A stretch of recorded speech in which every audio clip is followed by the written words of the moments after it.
say I am Hmong, and the usual reaction would be Mongolia, I would say no. Hmong is a really complicated thing. I don't know if you would want to listen to it, because then I would have to explain a 3-hour-long lecture. People tend to tune out after a while if I do that. We're all Hmong, but then we're all kind of American too. But when we're at home with our parents, we feel really American.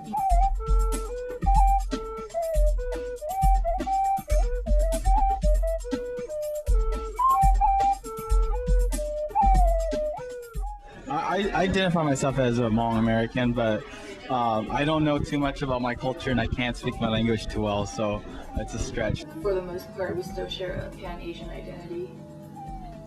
Because the Hmong people, a lot of migration and stuff, a lot of our culture is adopted from other Asian cultures surrounding us. I think Hmong American. Hmong American, yeah. Because we still keep our culture, but we live here, so we have to learn American culture too. And my children, they are born here, so they are American, right? First of all, I say I'm Hmong, and then you get the what? And then you get the Mongolian, and then you go into your 5-minute blurb that you've already prepared about what Hmong is and where we're from. Yeah, it's well rehearsed.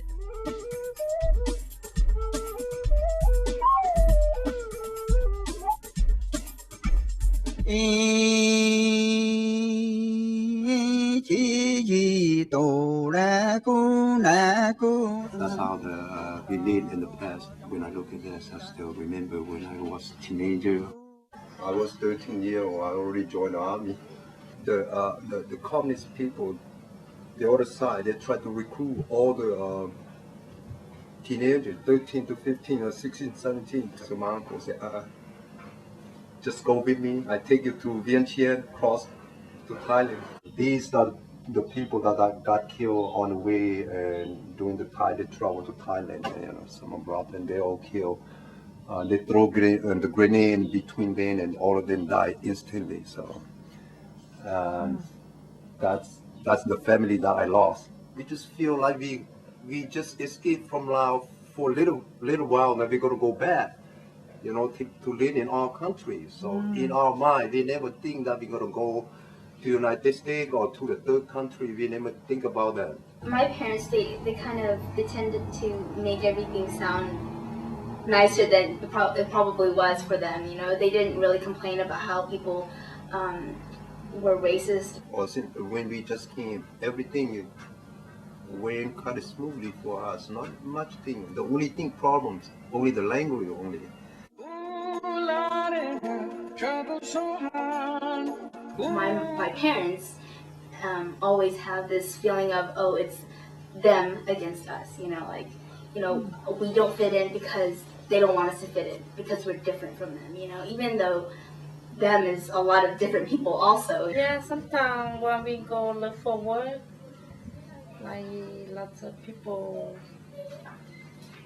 I think they don't want like Asian people to work, but they would take the American people first. If they still have position open, they will hire Asian people. Something that's uniquely that a Hmong person uniquely faces, I guess, would be the challenges of not having a country. Everywhere we go, we are a minority, no matter where we are. We are citizens of this country. We try to do the best we can to go along, no matter what you are, who you are.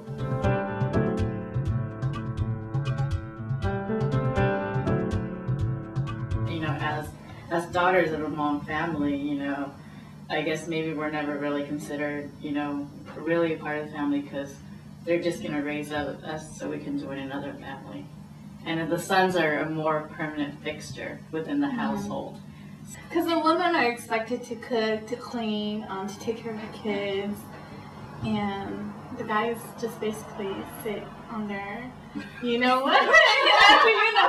watch TV. Yeah, as the culture, the husband, my culture, the husband, you don't need to wash dishes, you don't need to wash clothes, but the lady had to stay home, make clothes, cooking for the kid.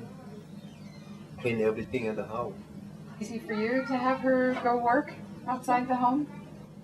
At first, a little bit hard because, like I said, well, the lady of the house not home, the thing that she always do, I have to do it. But I said, well, you lead the United States, okay, not back home. You gotta do it.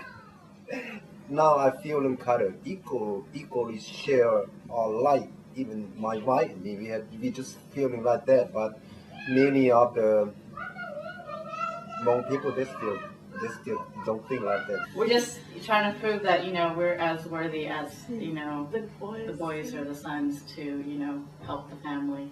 But I think that's maybe some of the push for so many young Hmong women to go to college, because we have now the opportunity to prove ourselves. In my country, girls don't go to school because the girl have to help the parent to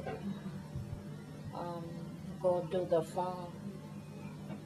Only the boy go school. See, that's what it is. One thing that I love it so much, I like it so much, that people come to this country and the lady have the opportunity to go to school. And we never thought that lady can be that good until we come to this country. We say, wow, many of the Hmong people who graduate a bachelor degree, master degree, a doctor, most of them are lady.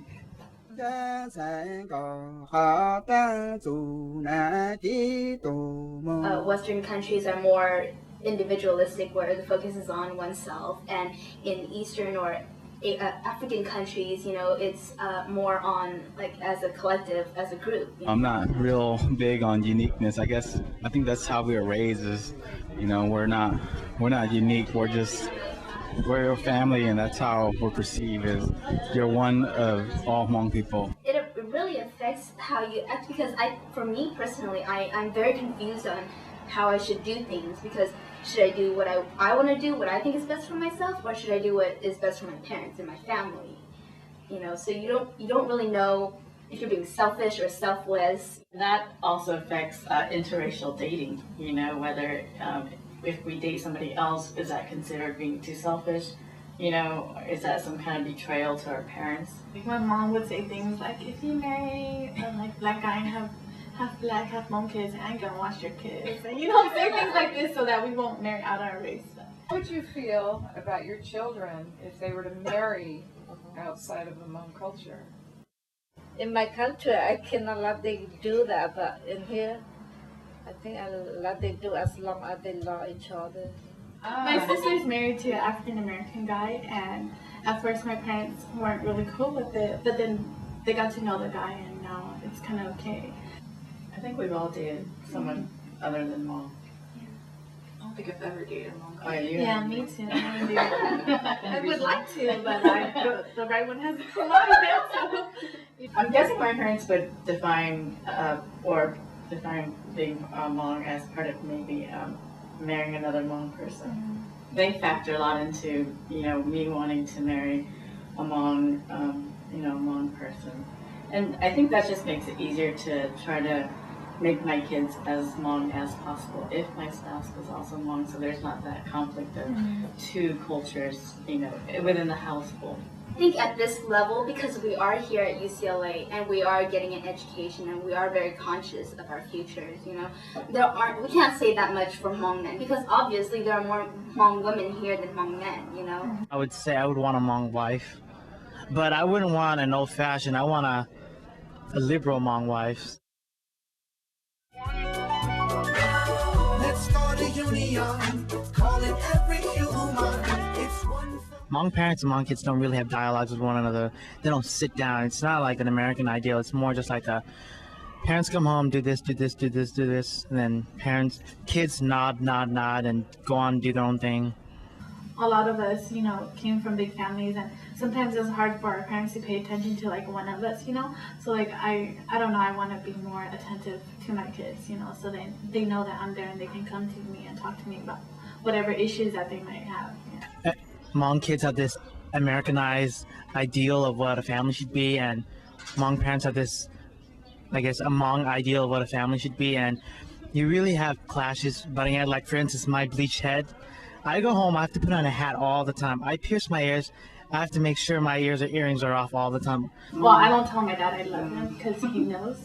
I don't kiss him. I don't like hug him. Or when I was small, like, you know, I never like kissed my mom on the cheek. But it wasn't until like I came to college and I think she got more Americanized that she started hugging me more and telling me that she loves me. But My parents farmed from sunrise to sunset. So basically, I rarely saw them. I still don't have a close connection or relationship with them. There's like this missing gap.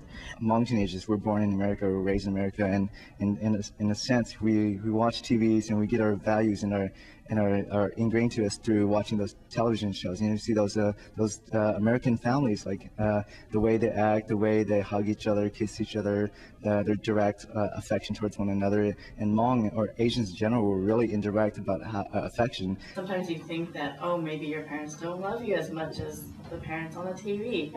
But I think you have to be older to, I guess, understand that dynamic a little more, that your parents do love you, not so much with words or anything like that, but with their actions. And so there's all these miscommunications, and with that there's a breakdown in understanding, and so many of these teenagers unfortunately turn to suicide as a last resort. Several years ago, 2 girls, they committed suicide because they were actually lesbians, and their families could not accept that. So I think it's a lot about your responsibility as a Hmong person versus your desire to be your own person. It's a taboo in Hmong culture to talk about mental health, because if you talk about someone that has a mental health, then everyone else would think that the whole family has that problem, and so the whole family will lose face, will lose honor. I think they're as confused as we are, because they want to retain the culture, but they want to let their children experience life for themselves, and they know that being in America is very different from being in Laos or Thailand. We have many more opportunities, and we want more opportunities too. Today is gonna be the day that they're gonna throw it back to you. By now, you should have somehow realized what you gotta do. Parents aren't going to be here around forever. Inevitably, they're going to die out. And along with that will be all the memories, the experiences, and the customs that they hold with them. It's not very much important for them because I still know the culture. I still here. Yeah, so it's not really important for them to know. But when I'm gone, nobody know. And now these kids say, well, I'm Hmong. How do I find myself? I am Hmong. Here, we're the minority. We're the minorities among the minorities, We're not known. I guess we're just a little we have a big history. We want to be known, Maybe it's a responsibility for us to educate other people about however much we know about our culture and our religion and where we come from. The hope really for the children. Really for our children, because we will say they are our future. My ambition is to be a university professor, and to get that PhD and to teach history, and I feel like that's going to be my contribution to my Hmong community, is to be able to teach, maybe some Hmong history, Hmong American experience, to do research, to put it out there, to put us, in the books. Really wanted to go into ethnic studies and do a lot more learning about Hmongs, especially different cultures, and trying to compare, contrast between the different cultures, which would be really nice.